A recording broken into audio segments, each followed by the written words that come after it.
to do so. But let me start with this. What does this passage teach us about humanity?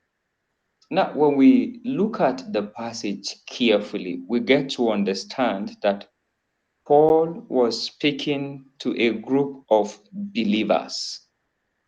Paul, permit me to say, was teaching, trying to expatiate on the difference between one that is walking by the Spirit of God.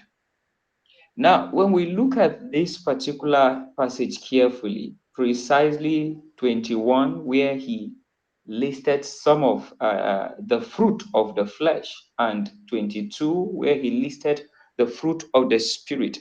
And now one will begin to ask himself, why will Paul begin to list these things, even though these are things that, permit me to say, uh, are known to us, like as human. When you see a man that is envious of his brother, I believe it will take less than a second for you to interpret this through his action.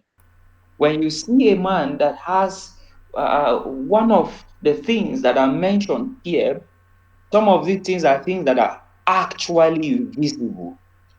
But Apostle Paul took his time to explain, to expatiate. Now, so that no one will have an excuse of walking in the wrong direction, all in the name or in his heart, thinking he is doing or demonstrating the right thing. Now, we need the Spirit of God as children of God, even as we live life as human beings, because it enables us to maintain sanity in our spirituality and in our love with God. Permit me to say this. You cannot serve God without the Spirit of God. Even in the midst of human beings, you need the Spirit of God to grant you utterance, to grant you understanding, to grant you wisdom, knowledge, and what have you, whatever you can think of. Now, for us as human beings, what this passage teaches us, it teaches us how to live life, even in the midst of our fellow human, that is, brothers and sisters, and please God, even in the midst of.